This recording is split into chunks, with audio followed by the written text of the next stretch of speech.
o'clock? Almost, isn't it?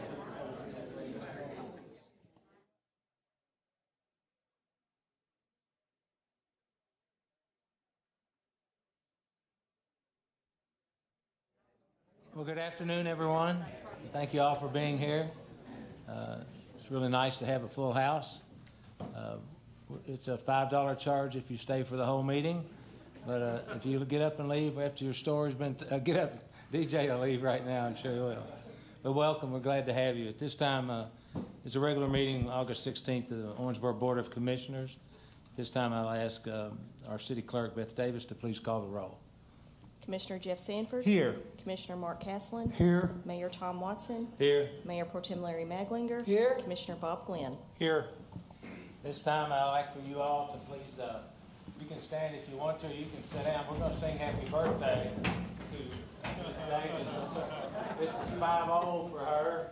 So all together now. Happy birthday to you.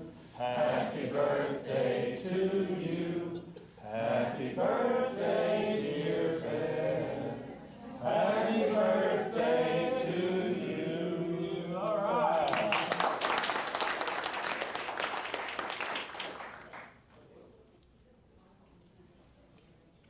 And now while you're up,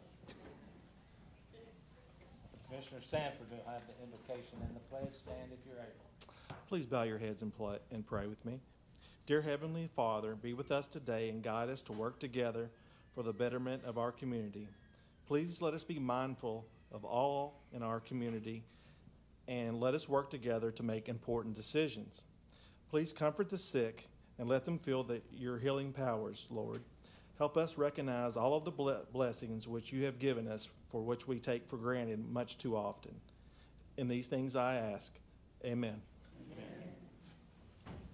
I pledge allegiance to the flag of the United States of America and to the republic for which it stands, one nation, under God, indivisible, with liberty and justice for all.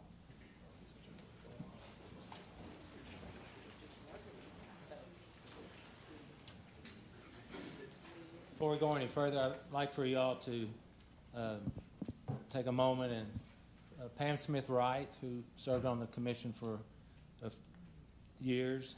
Her husband Gene has gone to hospice, and he's had kidney issues for a long time. I got permission from Pam to speak. She actually sent me a text, and she was just asking for your prayers. So we'll take a second here and bow your head and pray for Gene's recovery. Thank you.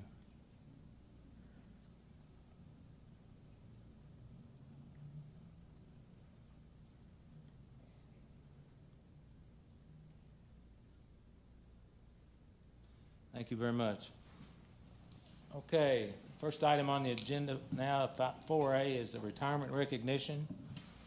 I will read this here, and then I'll go down and present this to our retiree. I believe that's you, isn't it? City of Owensboro Certificate of Outstanding Service, Mike Shepard. Hereby recognizes Mike Shepard and extends its grateful appreciation for your outstanding service, faithfully rendered while employed by the City of Owensboro, 1998 to 2022. All those who reside in the City of Owensboro are asked to join in this recognition of appreciation on the 16th day, August 2022. Mike began his career with the City of Owensboro in 1998 as a grounds laborer. He was promoted to equipment operator in 2000, and shortly after that began training employees to obtain their commercial driver's license. In the last 20 years, he has trained several hundred employees with a 95% success rate. Mike has served the City of Owensboro admirably and dependably and will be deeply missed by his co-workers. We wish him the best of luck in his retirement. Mike, if you'll come forward, we'll present this certificate for you for outstanding service.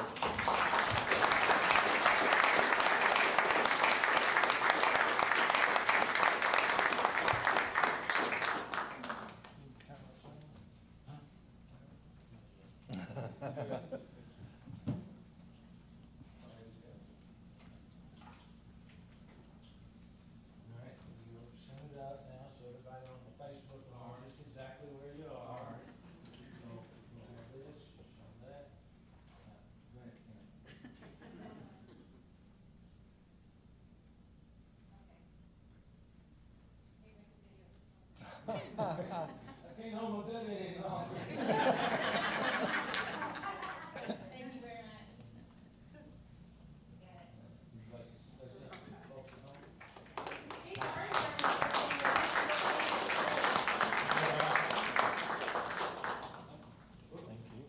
Thank you.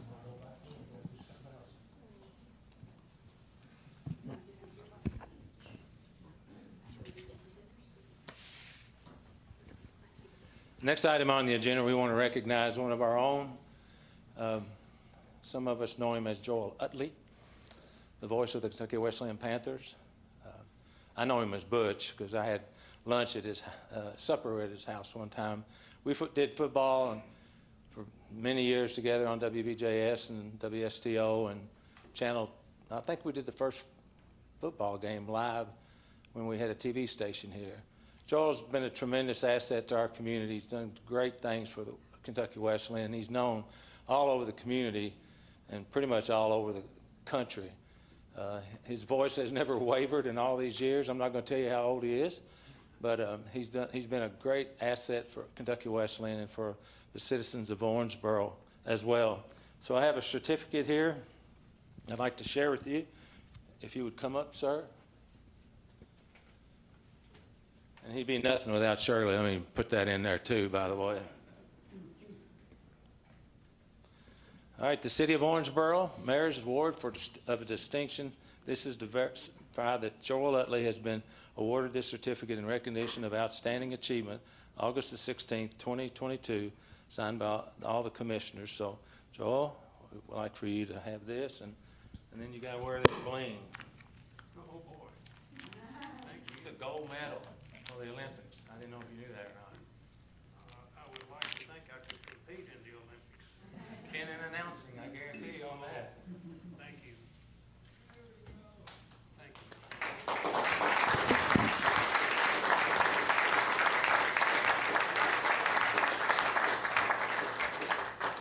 Please address the crowd if you like. There's a mic over there. Well, I won't pass up that opportunity. I don't believe you will either. Help yourself. Okay, thank you. You're welcome.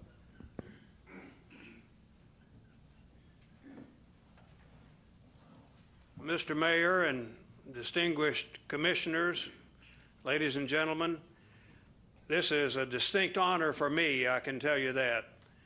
I came to Owensboro 61 years ago, never thinking that I would stay 61 years. But you know what? God has been so good to me.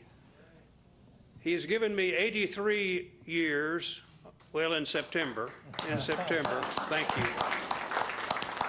And if he'd give me 83 more, I would love to stay in Owensboro 83 more years. It's just outstanding.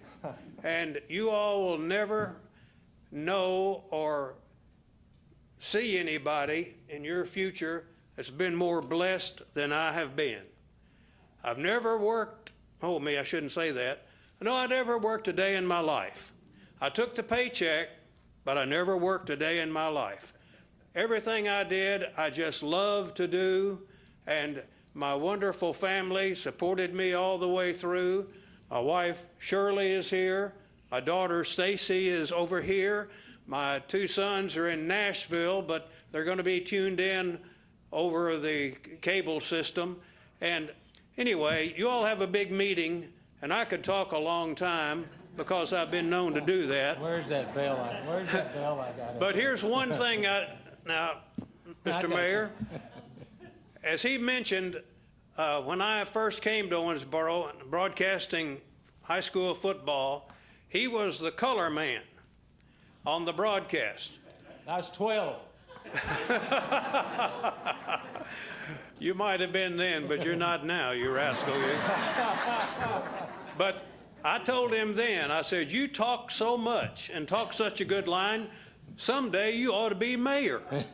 Oh my gosh, I didn't know what I was saying. But anyway, thank you all. You all have been such wonderful supporters and backers of me on the radio, and I can't thank you enough. And I can't thank the commissioners enough, and you, Mr. Mayor, and your fine staff. As I said, God has been so good to me, and I'm glad to share it. And as I used to say when I was on the radio, thank you for joining us, and may God bless America. So long.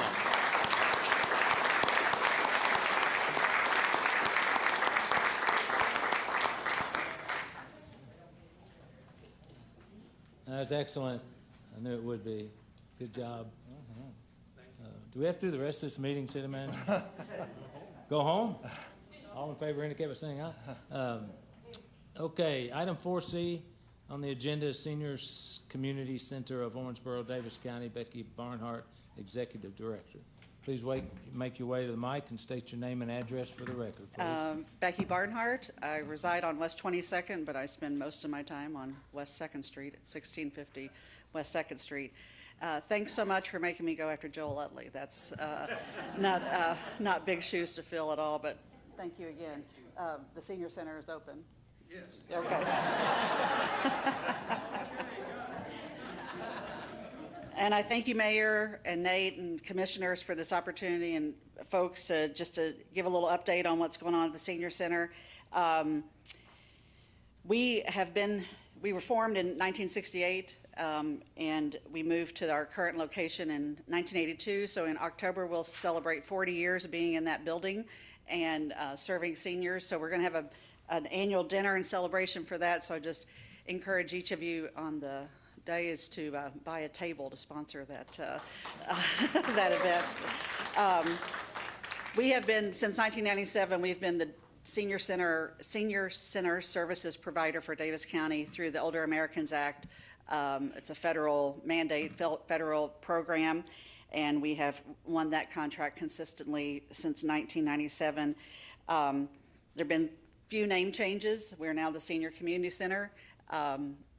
When I say that to people, and if I see a glazed look on their eyes, over their eyes, I say the Monday Center, and then they say, oh, okay, yeah.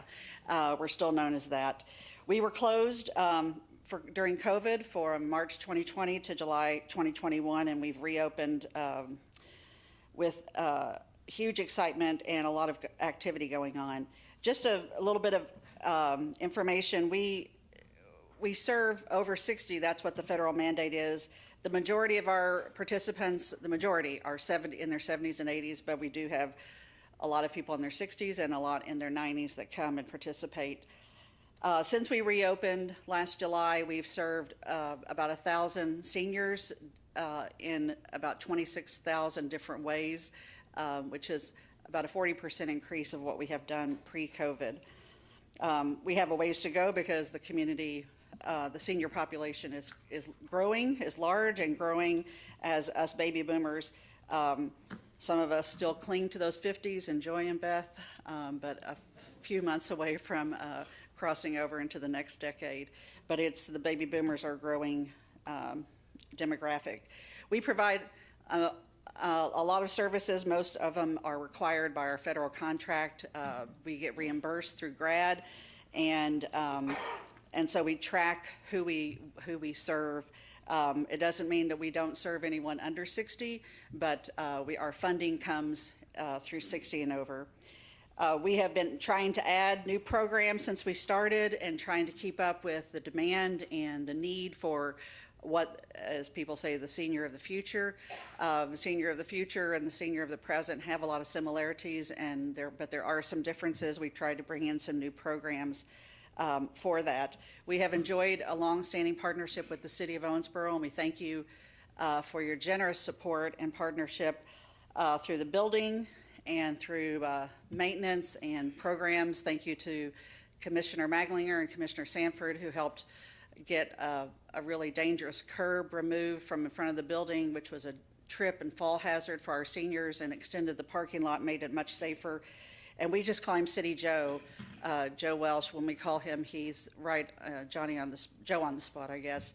And he is a huge help and a support, as is his team. Same with Amanda and Angela and anyone that I've reached out to. We appreciate the city's support on so many different areas.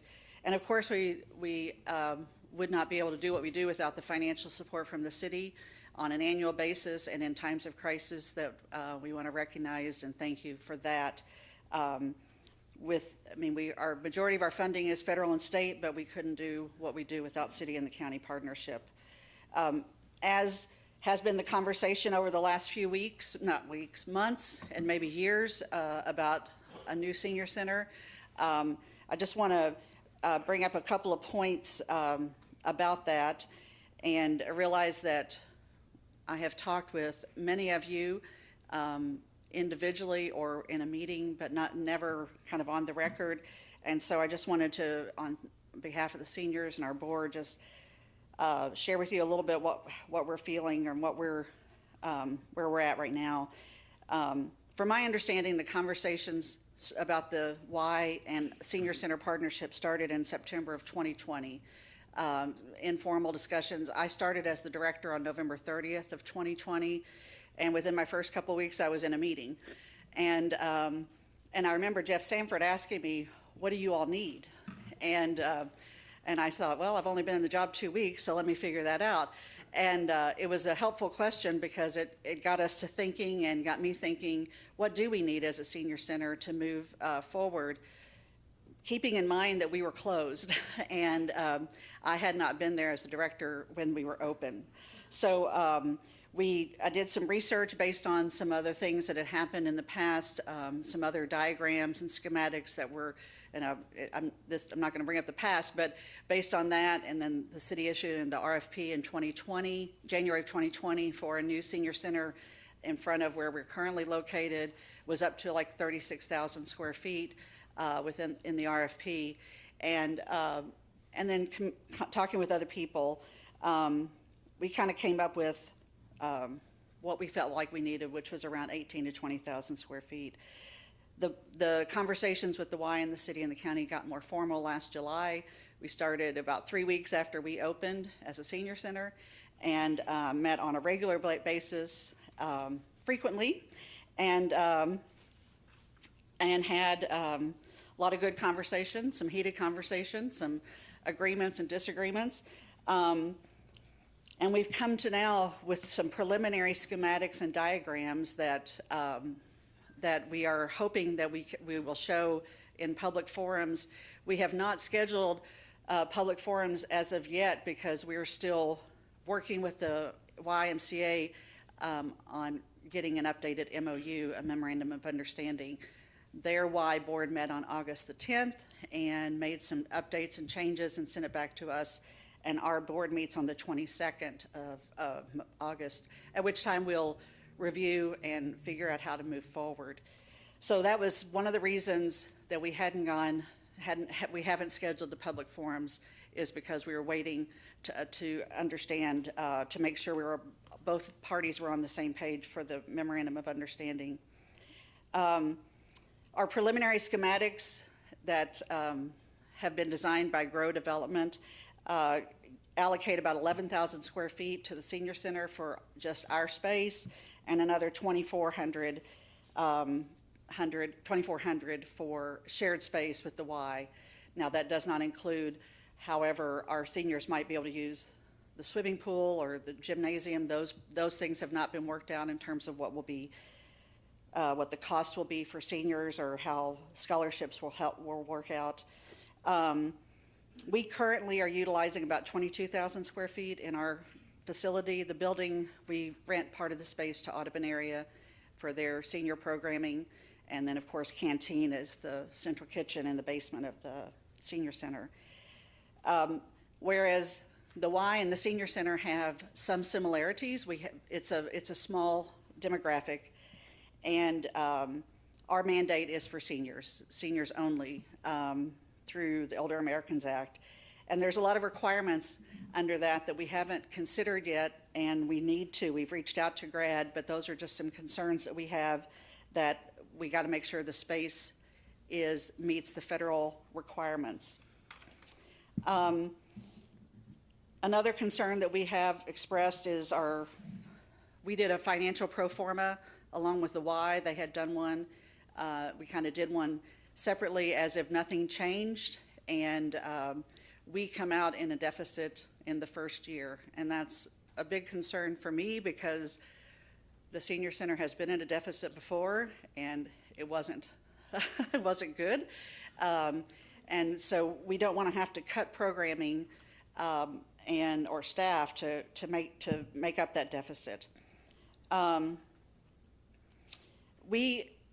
There were the only seniors up in this task force meeting. We did not open it up to the seniors that attend the senior center. We kept the seniors that were involved were members of the Y board, senior board, or staff, or city or county commissioners.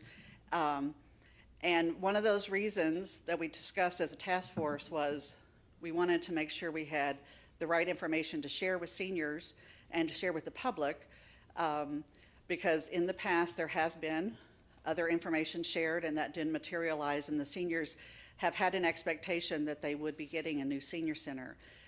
It's the first thing people started asking me once we opened and once I started meeting seniors. And so we wanted to make sure, I wanted to make sure that we were keeping them in mind and keeping their best interest in mind before any announcement came out. And we had also decided as a task force that we wouldn't share the information, that we would keep it confidential until it was time. I've included a packet of information for you. I've hit some of the highlights.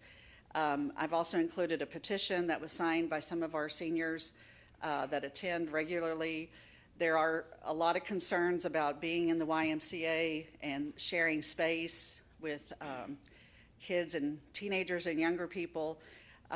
We have one gentleman that's a regular, but he's never around much in the summer because he's helping raise his grandkids. And so he comes to the senior center to hang out with seniors. And I saw him last week, and I said, Mike, haven't seen you in a while. I had forgotten. And he goes, well, the kids went back to school. And so that's some of what we are, our concerns that I wanted to share and wanted to present to you. I'm available for questions or comments. Good, thank you. Any questions? Must have hit all the hot spots. Good. All right. Thank you so very much.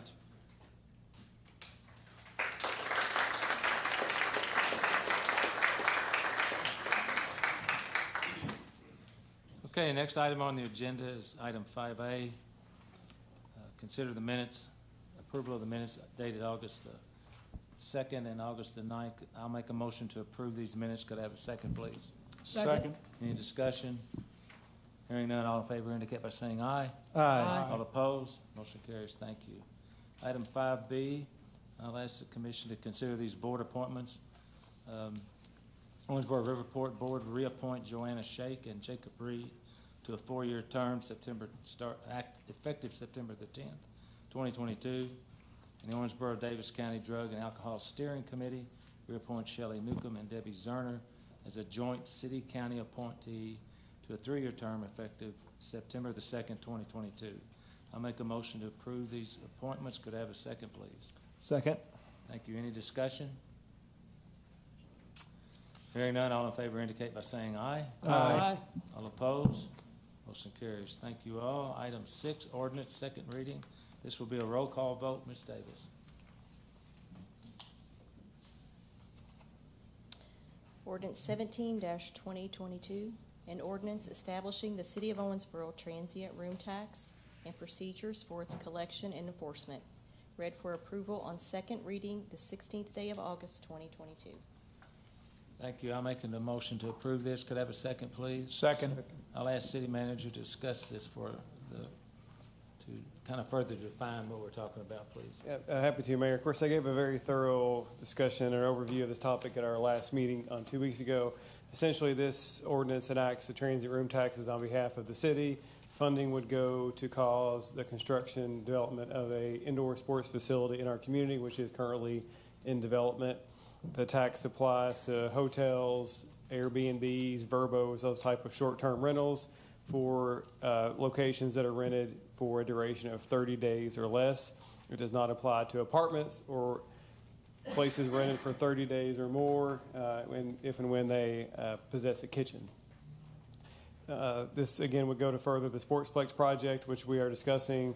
The economic impact study for the Sportsplex projected the project would generate 12,360 new room nights per year, which would increase our hotel occupancy rate by 3 percentage points alone.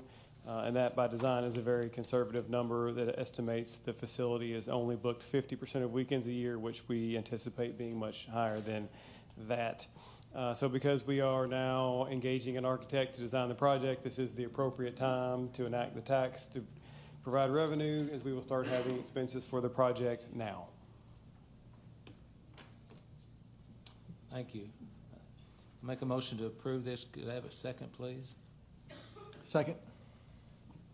I already do that? Oh, well, I am getting old. Okay, Ms. Davis, roll call vote, please. Commissioner Sanford, Yes. Commissioner Casland, Yes. Mayor Watson, Yes. Mayor Pro Tem Maglinger, Yes. Commissioner Glenn. Yes. Thank you. All right, item 6B, please. Ms. Davis.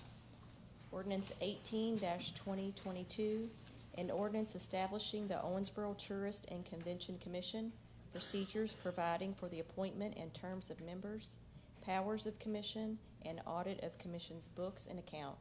Read for approval on second reading the 16th day of August, 2022. Thank you. I'll make a motion to approve. Could I have a second, please? Second. City Manager, do you have anything else you want to add? Mayor, I can give a brief overview again if you Okay. like.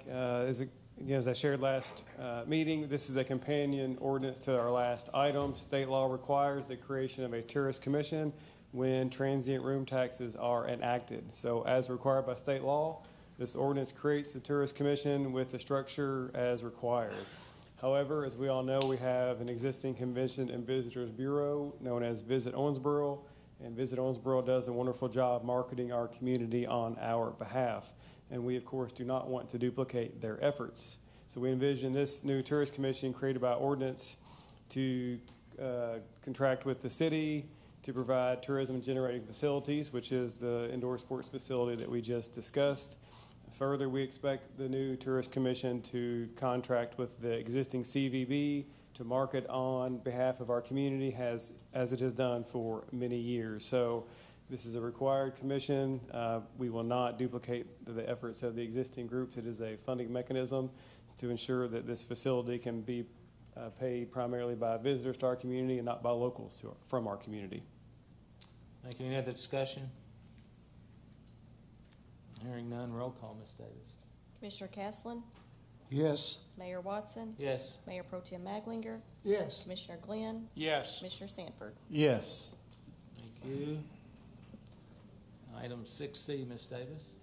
Ordinance 19-2022, an ordinance amending the annual budget for the fiscal year beginning July 1, 2022, and ending June 30, 2023, and amending Ordinance 8-2022 to revise beginning fund balances, carry over appropriations for all outstanding encumbrances, capital projects, and rebudget funds, remove 3 full-time telecommunicator positions, and add 3 full-time call taker positions.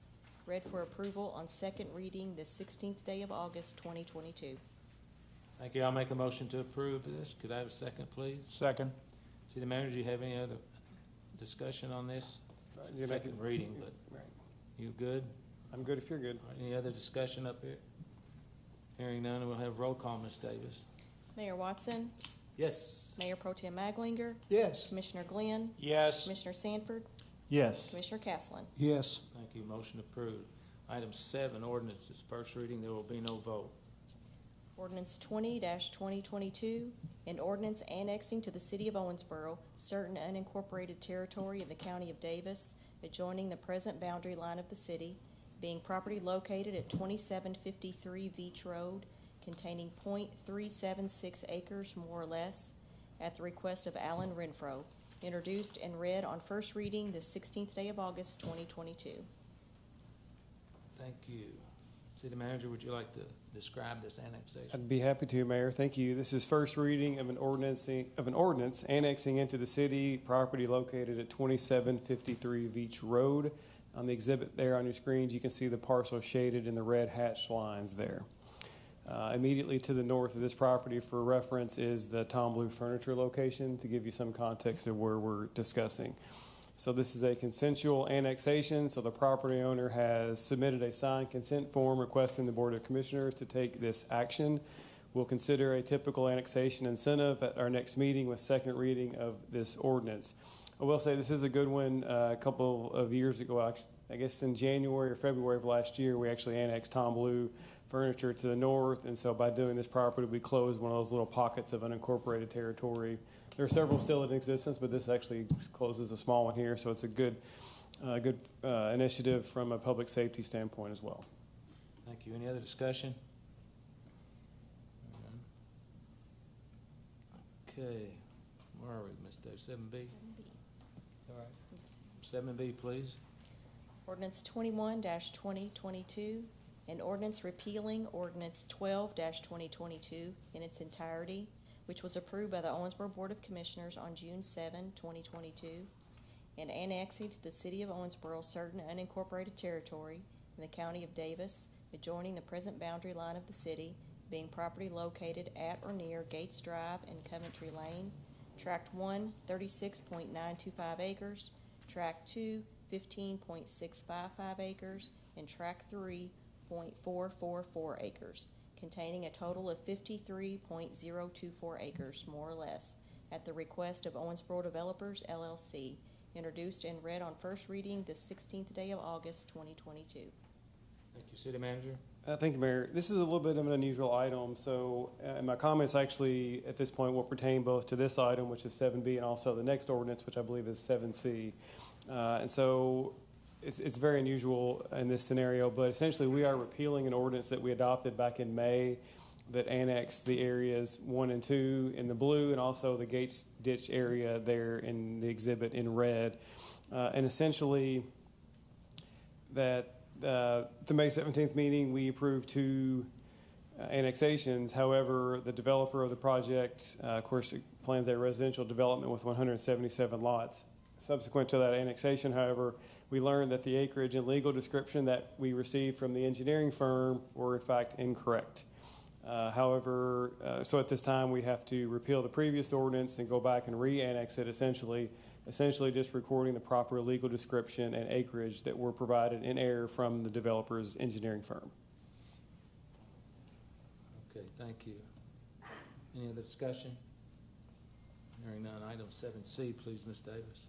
Ordinance 22-2022, an ordinance repealing ordinance 13-2022 in its entirety, which was approved by the Owensboro Board of Commissioners on June 7, 2022, and annexing to the city of Owensboro certain unincorporated territory in the county of Davis, adjoining the present boundary line of the city, being property Gates Ditch located at or near the Wendell Ford Expressway and Gates Drive, containing 11.619 acres, more or less, at the request of the city of Owensboro, Kentucky, introduced and read on first reading the 16th day of August, 2022.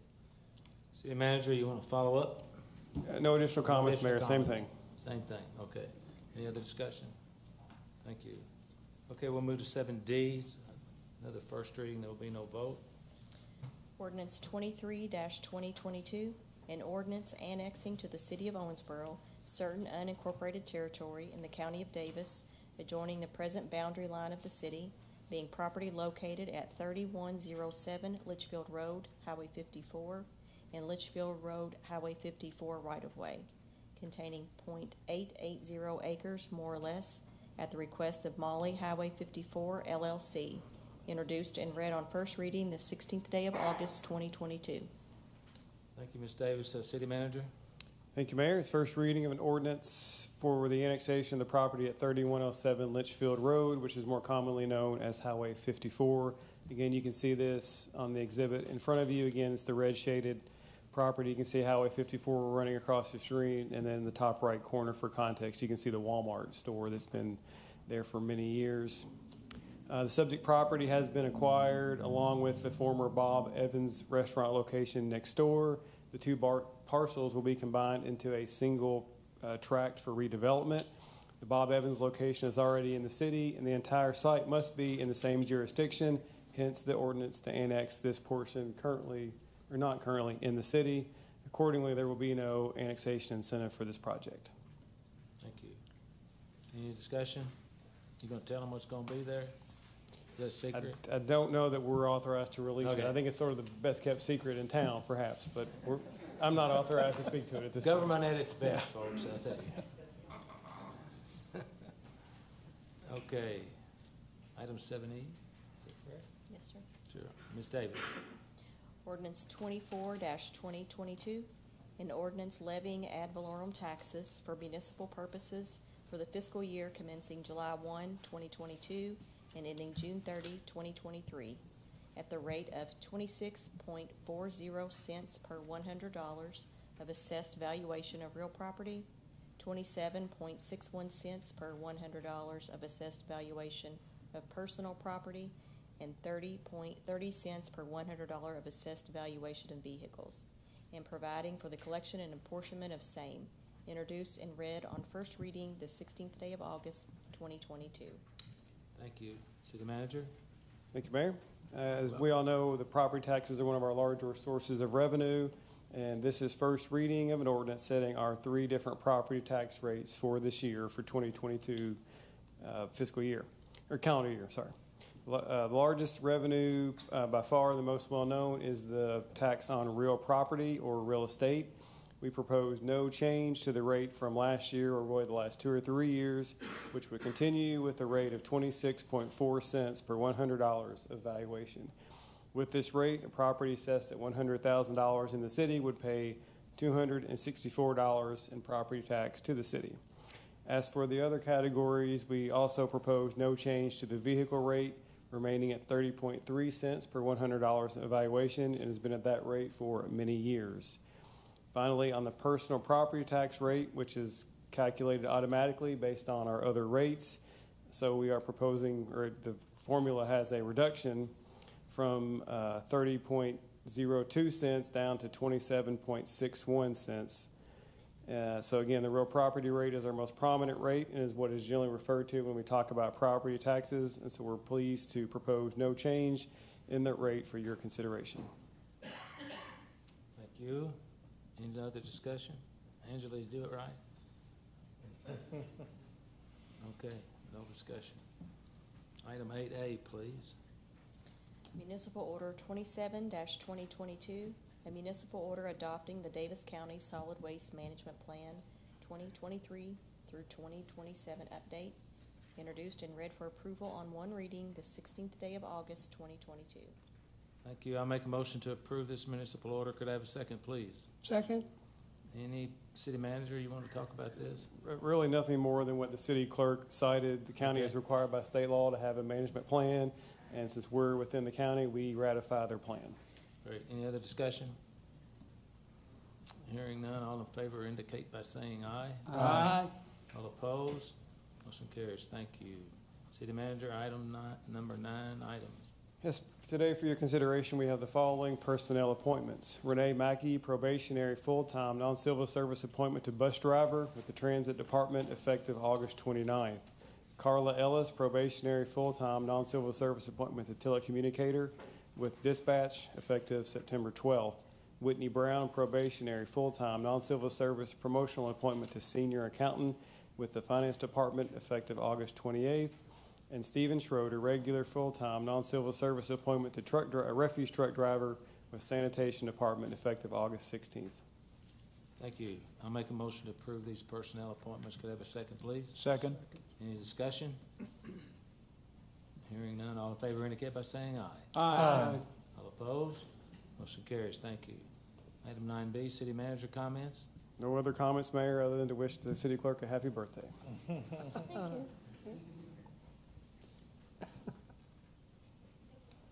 No money? No little Checks in the mail. checks in the mail. You believe that, don't you? Okay, communication from elected officials at this time. Mayor Pro Tem, please. Well, the hydro fair is this weekend. It looks like the water's gonna be good, 16 feet, that's perfect. There's about 50 teams coming from all over the country, Canada, New Zealand. So it should be a great event. The testing's gonna start Friday, so you'll start hearing some boats. They're racing Saturday and Sunday, most of the day. The convention center has some tickets available, and as low as $10 a day for Saturday and Sunday. And you're gonna be in the air conditioning if you want to, up at the top, so it's a great place to watch it. The admission's free for everybody on the riverfront, and so you can come down and enjoy everything. And they're gonna have some great entertainment all weekend, so hope everybody gets to come. That's it, thanks. Yeah, we hope it's more successful than last year, don't we, Nag? Yeah, With that yeah, water. yeah, and the water killed us last Yeah, year. it was tough. But all the people are coming back, most of the team, so it's a good thing, and it's supposed to be clean. It's clean right now, so I hope so. All right. Commissioner Castler. Thank you, Mayor. Well, I'd like to wish my daughter Jill a happy birthday today. She gets to share that day with Miss Beth. Also, I want to give a shout out to Mandy Roby for organizing the community collaborative. She's been doing that for a couple of years and does an outstanding job. This last meeting that we had last Tuesday, we had about 15, 17 elected officials there, and Major J.D. Winkler was there. One of the things that he pointed out there was that they have confiscated 120 guns so far this year, and there's still 4 months left in the year, so it's a lot of guns taken off the street. Another thing that he pointed out is the majority of them are taken out of people's unlocked cars. So if you keep your guns in your cars, the one thing you can do to really help alleviate a lot of this gun violence is take your gun in every night. You know, don't think just leaving it in your car locked up is going to make a difference, because a lot of times we forget to lock our cars. That's it. Thank you, Mayor. Commissioner Glenn. Yes, school has restarted. All of the systems are go now, including Davis County. And I would suggest that all of us give ourselves extra time to get where we're going, particularly if you're driving during the morning or the afternoon. Remember that when people violate traffic laws, they put our most precious resource, our young people, at risk. When you see a stop gate on a bus, stop. When you're in a school zone, slow down. And while I know most of us know that, it's always an adjustment when school starts. So slow down, give yourself more time, and let's keep everybody safe. That's it. Thank you. Commissioner Sanford. Thank you, Mayor. Just a quick comment. Commissioner Maglinger and I went to the convention center to meet the new GM, Jeff Epicito, I believe. Is that correct? Close enough. Close enough. Okay. Anyway, it was really interesting. We took a bus trip, and he went with us. And of all the things that we had seen, the thing that impressed him the most was the redevelopment of some of our neighborhoods, especially to the northwest, which we're working on now. And he was telling us, he was from Erie, Pennsylvania, when he was in the position there, that a lot of these cities just let their inner cities go, and it has really becomes bad. So I just want to say hats off to Abby, if you're still here. I think you are. You're doing a great job. Thank you. And I really think it does make a difference. When someone fixes up a house and then the neighbors start to see it and they take pride in it, and it really makes a difference in your community. It's not always about the big shiny things that we do. Sometimes it's the small things that we do that make a big difference. So anyway, thank you, Abby, and thank you to your staff and everything you do. Thank you, Mayor. You're welcome.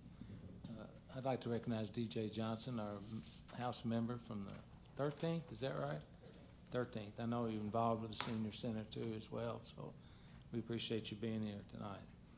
Okay, next item on the agenda is open public forum. Members of the audience are invited to address the City Commission on any matter of public concern that was not on tonight's agenda. Comments are limited to issues within the scope and responsibility of this commission. Commission meetings are held to conduct city business for the benefit of Owensboro City citizens and their taxpayers. At this time, anyone who wishes to address the City Commission, please make their way to the podium to be recognized. Speakers must state their name and address for the clerk's record and limit their remarks to 3 minutes or less. My name is Father Jamie Dennis. I'm the associate pastor at Blessed Mother Catholic Church. Our rectory is on 515 East 22nd Street. And I just wanted to address the city.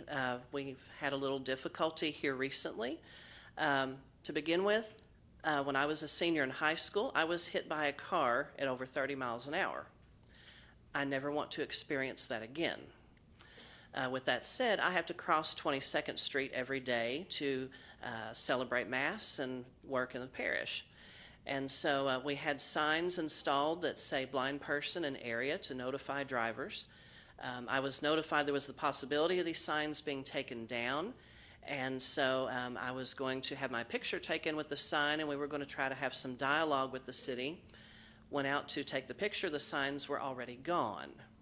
There was no discussion, no opportunity for dialogue, and now there's a sign that has a wheelchair on it. I am not in a wheelchair. I am blind. Unless some miracle happened, my sight restored, and I'm all of a sudden in a wheelchair, but that didn't happen. So with that said, I just want to say I'm very disappointed in the city for not allowing us to have this discussion, and, you know, blind people, we matter too. And I've also heard that signs for the deaf have also been taken down. I can't speak on that personally, but I just want to make the city aware of this. And no matter where we are, we need to be on the same page and have dialogue. Thank you, and God bless you.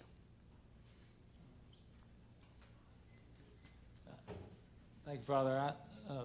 City manager is going to explain what went on there, because it's so. Yeah, and if I could, Mayor, as well, have Stephen Franklin head to the podium, or Kevin, whichever one you'd prefer. So essentially, and I hate to admit it this way, but those signs were put up in error, and they were put up in violation of federal code and actually city ordinance as well. And so, yeah, I apologize if the communication was probably not as good maybe as it should have been, but the code requires certain signs to be placed in certain locations. And so, Kevin, if you want to speak to the code and what it references regarding the appropriate sign in that scenario. Yes, I sure can. Good evening, Mayor and Commissioners. My name is Kevin Collion. I'm city engineer. Yes, and we did issue a work order to have those signs removed. There were 2 signs on that street, one each direction. They did say blind person in the area. As the city manager stated, that there is a federal document that we follow for street signage, pavement markings, traffic signals, that sort of thing. It's a federal document. It's adopted by ordinance. And that particular sign that was up was not in compliance with that federal document. In addition to that, there's a lot of research that has shown that those types of signs are ineffective. We kind of classify them with other signs like deaf child in the area, children at play. We get requests for those on occasion. In recent history, we've had more and more requests for those. So you might ask, well, what does it hurt to have them up?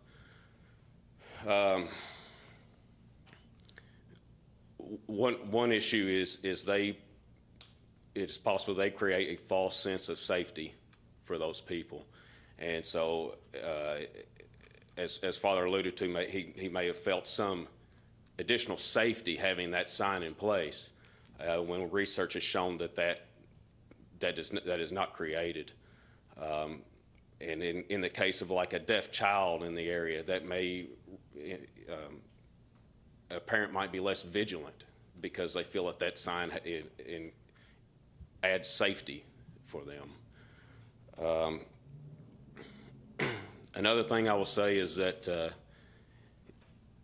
you can't be arbitrary about it. So if you're going to do it for one, you got to do it for all, and would become a very difficult process to vet. If you think about all the disabilities that are out there, you know, you would get requests for it could be anything. Someone that has difficulty walking, a bad back, vision, hearing, children with autism. And so you get more and more sign pollution, and you get more and more signs that are ineffective. In this particular case, it was our understanding that the father crossed that street at a specific location daily, if not multiple times a day. So instead of just removing those signs, we did replace the signs with what is a federal document compliant sign. It is the international symbol for handicap. It is the correct shape sign. It is the correct high-vis yellow backing on it. Something that the federal document has shifted in the last several years is the less use of words and the more use of symbols.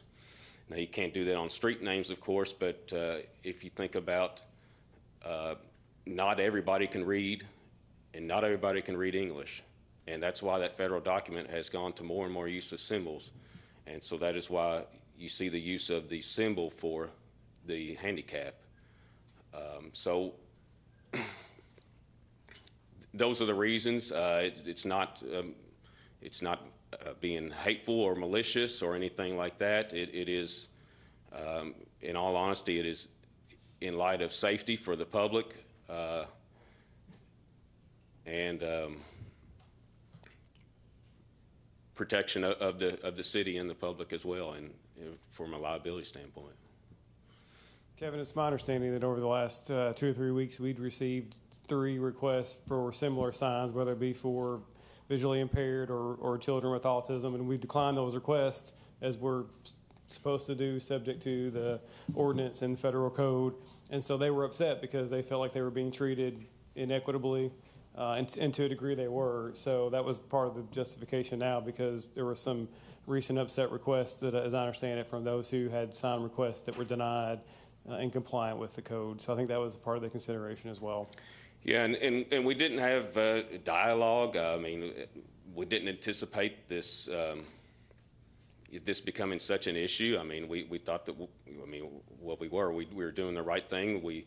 I don't think that I would say that the sign that is up there now is likely more effective than what was there. And if whenever we change out signs on a street, if they're not compliant, we make them compliant. We don't, have dialogue with the neighborhood. It's just, it's our job to do that, so. Thank you, Kevin.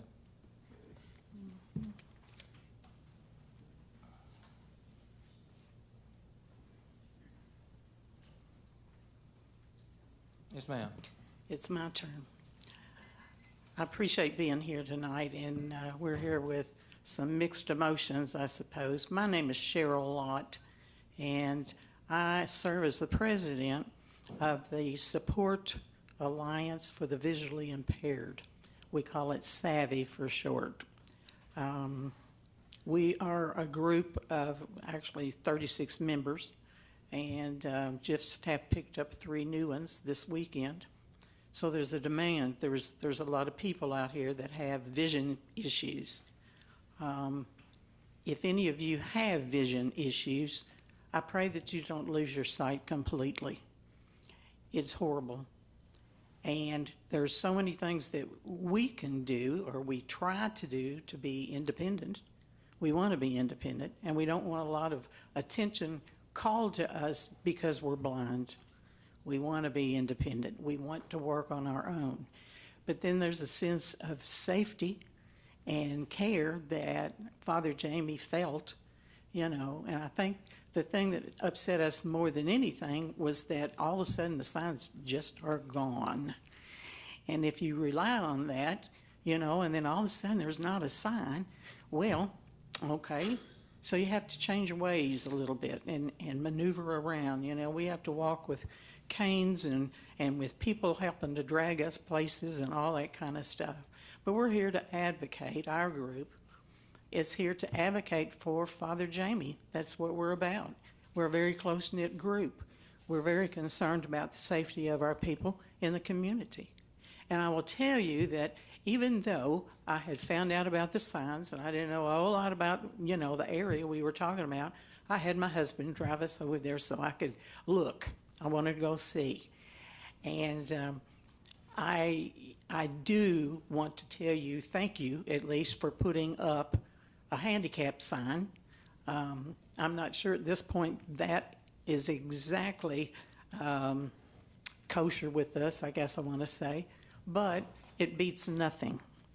And I do want to thank you for putting those up. Now, the other thing with the comments that I just heard from the gentleman, I get it. I'm a retired nurse. I know what rules are, and I know there's 100 people out there that are telling you what you have to do. I get it. And, you know, we just want to advocate. We want to be safe. And I would be really curious what the ADA would say about some of this. I don't know, and I'm not making a threat, but I'm going to find out. I just want to find out. So, you know, I thank you. And Savvy thanks you for keeping us in mind. And again, I appreciate getting to talk to you. Thank you. Yes, ma'am. Thank you.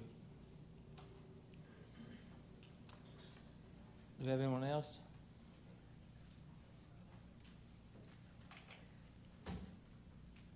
May I say something else?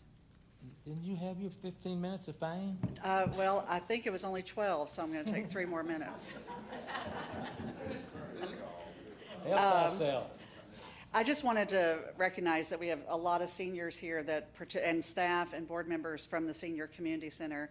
And one thing that I was remiss in asking you all to consider as a city commission, the money that you have designated for a senior center has been told that it's in only if we move to the YMCA. And all I'm asking is if we get to a point as a board that we feel like that is not the best option for us moving forward, would you not put those conditions and restrictions on that money and consider that, because that's a huge aspect for us. So that's what I ask. Thank you, ma'am.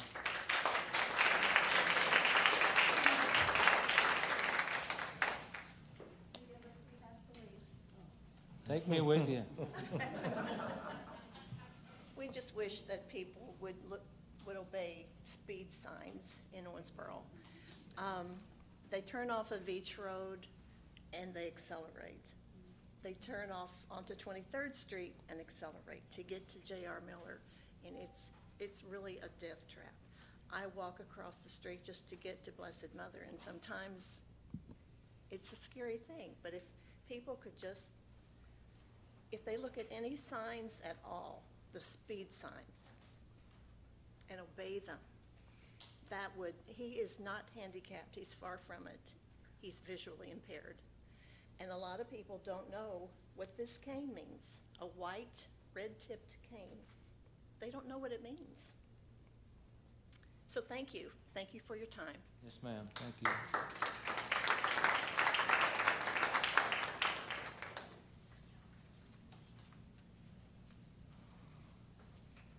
Okay, anyone else?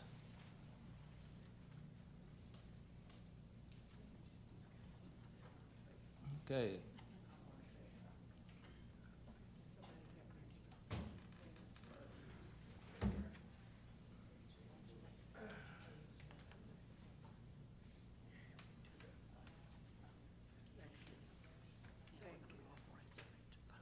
All right. Okay, sorry. And your microphone's right in front of you. You want me to Right in touch front it? of me. Mm-hmm, right here. Good evening, everyone. Good evening. My name is Birdie, B-I-R-D-I-E, Coleman. I am the wife of the late Waylon Coleman. That's the first thing I get asked when I tell somebody my name. Do you know Mr. Coleman? Are you related? Yes, I am. I am here as a member of Savvy. I am here in support of Father Jamie. Even though the signs that you put up say handicapped, I've created a new word that I use to describe myself. The last time I was here, I was sighted. That's been some years ago. Since then, I have lost my sight. The word I use to describe myself is handy-capable, because there are so many other things that I can do. When you say handicapped, to me, that's putting a lid on me. And I don't feel that way toward myself. You've heard the remarks from our president, from Father Jamie. from another lady that I didn't recognize her voice that spoke on Father Jamie's behalf. And we're not here totally for Father Jamie. We're here for all sight impaired people. I want to say, I know there are rules and regulations. I know that. I know all of that. But what I would ask you to do is when you leave here tonight, and when you go out front, and you have to cross, if you have to cross a crossway, close your eyes. Just close your eyes and listen. Listen at the traffic zooming by, and keep your eyes closed. And ask yourself, is it safe? Is it safe for me to cross now? Is there somebody coming? Are they speeding? I could go on and on. I better shut up. Okay, thank you, commissioners. Thank you, Mayor. Thank you, everyone, for listening to me. But just please take into consideration what I've said. Just close your eyes and put yourself in our position. We're not asking for sympathy, just for consideration. Thank you. Thank you, Ms. Coleman.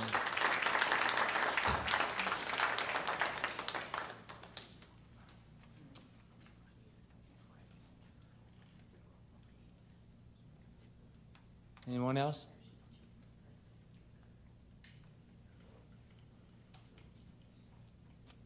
Okay. I'll make a motion to adjourn. Could I have a second, please?